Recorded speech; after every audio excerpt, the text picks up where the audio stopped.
I love great conversations. Hi, my name is Angel Jones. Thank you for joining me on 12-minute convos where I help you create a brand of your own unique, real self. Listen in as I have conversations with amazing people from all over the world.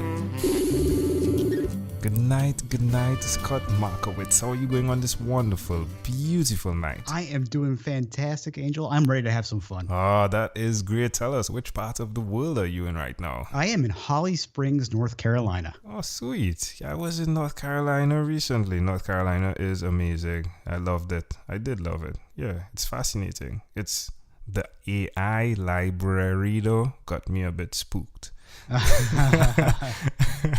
It is a beautiful part of the country, though. If you ever have a chance to visit, if you're not from around here, I would highly recommend you come here and check out the sites in Raleigh and Durham. It's just really pretty. Yeah. I have an aunt there as well, so it was fun chilling out there in Raleigh. Well, tell us, my friend, which of your talents is responsible for us meeting? Well, some people know me because I am a very successful video and film editor. But I think the reason that you and I are talking right now is because I'm on the verge of busting out with kind of a whole new gig, so to speak. Yeah, tell us more.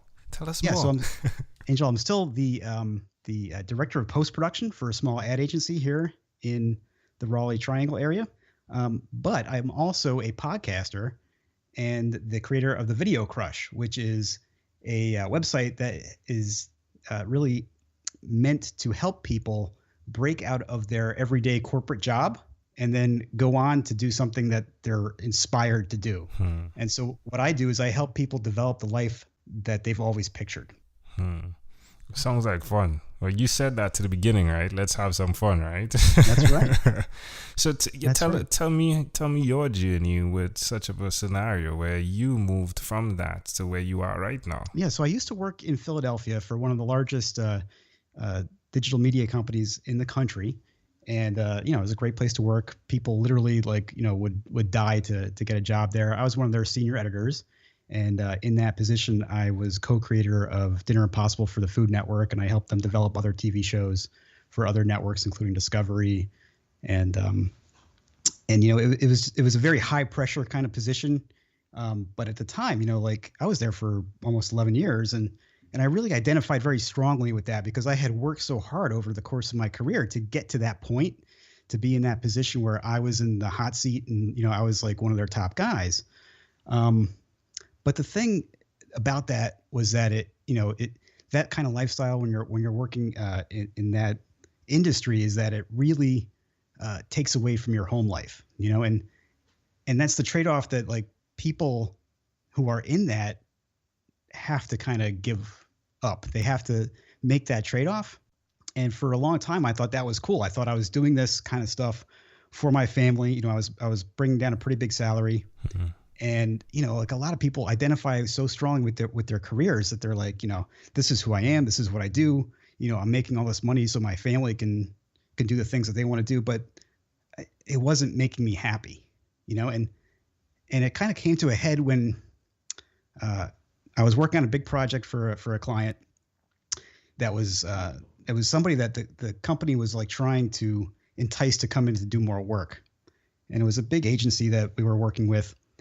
And this is kind of hard to talk about because what happened was my mom at the time had fallen and she was in the hospital. And, she called me up to tell me about it. And I was in the middle of this big job. And of course, being a good mother, she said, you stay at work and make your boss happy, finish that project and come visit me over the weekend in the hospital. So that's what I did. And, it turned out to be the last weekend that I really got to spend with her because she was in the hospital. I got to see her and take care of her for a little while. But then I had to go back to work after that weekend, and she ended up having a stroke, and she never recovered from that. So, it turned out to be one of those moments where you're like, oh my gosh, why am I working so hard? Why am I doing this? And it really changed the entire way I thought about not just my career, but like the entire way I spent my life. And, that it set me down this journey that, was very difficult for me because it forced me to reconsider everything about who I was and about what I did and the decisions I made on a daily basis. Really, well, thanks for sharing that with us. I'm really sorry that occurred. I must say, though, I'm really glad that you're taking that experience and changing the world, your world, in the small steps that are necessary to ensure that others do not do the same, who aren't caught in a similar trap, as you just described. It's pretty amazing. So tell me, how are you? How do people reach you to really get into what you're doing and how you're helping others? Well, you can check out the website. It's thevideocrush.com. And you can also reach me on Twitter at teachvidscott. That's teachvid Scott. That's a really good way to get in touch with me. And basically what I'm working on right now is I'm trying to gather up like all the experiences I've had over the last few years since that happened to me, and figure out like how I can help other people in the same kind of situation. And the way that I've boiled this down is I've made a direct correlation between like how somebody would edit a motion picture or a TV show and how they can change their daily decisions every single day. And it's a process that I call edit yourself. And essentially, like it defines a process through which you can evaluate your daily performance, and you can kind of decide based on the decisions that you're making on a daily basis, whether or not that's something that you would like to continue, whether or not that manifests in behaviors that make you feel good about yourself or what you're doing. And then it creates a process that's just like editing a film that allows you to change those behaviors and create the life that you really want to lead. Ooh, I love this. I love the idea of this. So is it going to be an app, something like an app or a website you go into and you're entering like your daily, well, it wouldn't be your daily, it would have been, okay, sorry. Go ahead. Yeah. So Angel, it's gonna be a book. I plan on releasing this on Amazon shortly. Probably within the next, after the holidays, 2018. Right. Like time frame, and this is going to be like something that anybody can follow along with, and it not only will teach you how to change the decisions that you make and edit yourself, but it's going to teach you how to edit anything. You'll be able to read this book, and you'll be able to, like, say, create your own social media video content in a fast, efficient, and fun way. And that's really the key of, like, I feel like, just like I said at the very beginning, like, let's have fun. I mean, that was one of the things that I lost in that 10-year career path that, was really horrifying to come to that realization that like the joy in my life had just evacuated, and so that's what I really want to tell people, is that like if you're feeling stuck somewhere, if you're feeling like you cannot go on or you don't want to go on, then just like the process of editing yourself, the process of changing those little decisions can start to build up, and you can reintroduce happiness and you can reintroduce the joy back into your life. I mean, think about when you were a kid. You probably laughed 20 times more than you do now, if not even more than that. Yeah. Like you used to play games. When I was a kid, like anything would make me laugh. Yeah. Like my brother would tell me a joke, and like he would try to get me to laugh the milk out of my nose, for example, and that made him laugh. And like, if that made him laugh, that made me laugh. And it was like this never ending cycle of laughter. But then, somehow as adults, we lose that. Somehow like the joy just kind of fades away, but it doesn't have to be like that. It's a decision, isn't it? It's a decision. You can totally choose how you react to things. And that's really the key, is that, there's things at your job, say, let's say, for example, you have a supervisor that that takes credit for your work or something like that. Just an example. You could choose to be like angry about it, and you might gossip about that person, or you might complain to your coworkers about it. And, that will make you feel okay in the moment. Right. But the long-term strategy of that is counterproductive. It's this bad energy that just starts to build up. So if you can edit yourself, if you can like identify, and this is like editing a movie, like you look at the footage that you have. If you're looking through your film bins and you see the different shots that were shot for a certain scene, you could see that, hey, this person's reacting very badly. But then you can start saying, you know what, I can revise. I can change the way that footage plays out. And so you actually you go through an exercise of playing it back in your head the way you would like it to actually go down. And now the next time that particular supervisor, takes credit for your work, you can choose to be gracious about it.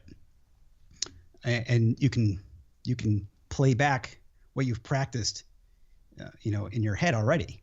Yeah, and, I love it. I love it. Yeah, it sounds as it's though. very powerful. Yeah, I am sure it is. I am very, very sure it is. I'm excited. It seems as though you don't want to let the cat out of the bag too much, right? In terms of what you're doing, but hopefully we'll be able to get you back on and let you express, now that you've released this, what it looks like, right? Because I'm excited because of what we do with what we do as well. So I'm excited. But Scott, let's switch gears for a moment now, if you would allow me to. I'd like to invite you into my time machine that is surrounded with beautiful, warm, blue Caribbean water. Oh, I feel it. Scott, what is your earliest childhood memory? I remember getting my diaper changed at LaGuardia Airport when I was probably about 2.5 years old. And my grandmother was she was brought to the airport by my parents. She was taking a trip to Israel, and she was like in her early 70s at the time. She was scared to death of going. She had never been on an airplane before. And I just remember like being surrounded by a giant crowd of people. And, it was just, it's a very vivid memory because I can, experience like my feet being held up and a diaper being peeled off of me and changed. It's a very bizarre answer to your question, but that is my earliest memory. I've heard a few things, Scott. It's okay. You're good.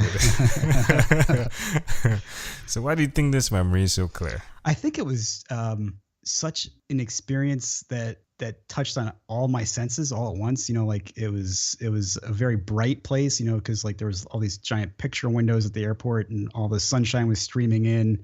It was very bright, vibrant in the sense that like people were moving very quickly, and there were so many people. And I'm sure that I had never experienced a crowd that big, prior to that, and at that time, we're talking, the early 70s, people dressed up to go to the airport. So, Yeah. I mean, like, I'm sure everybody was like wearing their like, best outfit and everything.